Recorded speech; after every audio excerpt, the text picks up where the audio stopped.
एक महिला भक्त वृंदावन से बिहारी जी लेकर अपने घर आई और तभी बाहर से गोलू घर के अंदर आया और माँ से पूछता है कि माँ, ये कौन है? तो मैया ने बोला, ये भगवान है और ये ही हमारे मालिक हैं। अब तो घर में जब भी कोई नई चीज बनती तो सबसे पहले बिहारी जी को भोग लगता। पहले यह सब चीजें गोलू को सबसे पहले मिलती थीं। इससे गोलू बहुत छिड़ने लगा और मन ही मन ठाकुर जी को कोसने लगा। एक दिन गोलू की माँ काम पर जाते समय बोली, गोलू, यमुना जी से मटके में जल भर कर लाना। जब गोलू पानी भरने के लिए जाने लगा तो जाते जाते बिहारी जी को कहने लगा, खाने के लिए तो सबसे पहले तैयार रहते हो, लेकिन काम तो मुझे ही करना पड़ता है। अगर यहाँ रहना है तो काम करो। कहकर गोलू यमुना जी से जल भरने के लिए चल पड़ा। गोलू जब यमुना जी में जल भरने लगा तो उसने देखा कि यमुना जी के अंदर बिहारी जी विराजमान हैं और कह रहे हैं, ला गोलू, घड़ा हम भर देते हैं। गोलू उनको देखकर हैरान हो गया और बोला, नहीं नहीं, मैं अपने आप भर लूंगा। लेकिन ठाकुर जी ने उसके हाथ से घड़ा ले लिया और भर कर घर ले आए। गोलू घर आकर डर रहा था कि अगर माँ को पता लगा कि मैंने ठाकुर जी से काम करवाया है तो आज मेरी पक्की पिटाई होगी। माँ ने घर आकर बिहारी जी को गीले कपड़ों में देखा तो एकदम से हैरान हो गई और कहने लगी कि गोलू, ये जरूर तेरी शरारत है, जरूर तूने ही इन पर जल डाला है। गोलू ने अपनी माँ को समझाने का बहुत प्रयास किया, लेकिन माँ ने उसको डांट कर चुप करा दिया और ठाकुर जी के भीगे हुए वस्त्रों को बदलने लगी।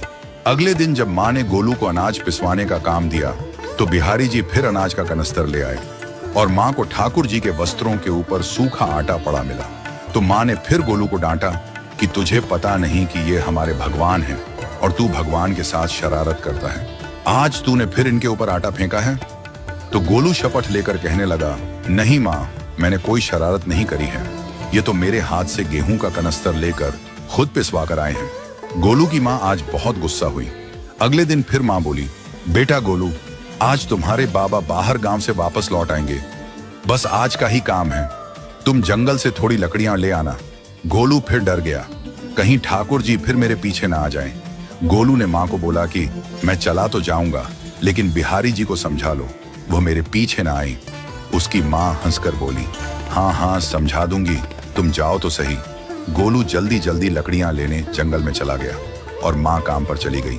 लेकिन उस दिन माँ काम से जल्दी वापस आ गई और देखा बिहारी जी अपनी चौकी पर विराजमान नहीं है। वह तो एकदम से घबरा गई कि कहीं गोलू की शरारत तो नहीं। वह भागी भागी जंगल की तरफ गई। तभी उसने देखा कि गोलू के साथ एक इंसान लकड़ियों को लेकर घर आ रहा है। गोलू की माँ यह देखकर हैरान हो गई कि यह तो बिहारी जी हैं।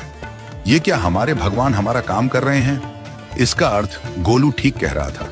वह जल्दी जल्दी भागकर ठाकुर जी के पास गई और लकड़ियां उनके हाथ से लेते हुए उनके चरणों में गिरकर रोती हुई बोली, हे बिहारी जी, ये आप क्या कर रहे हो?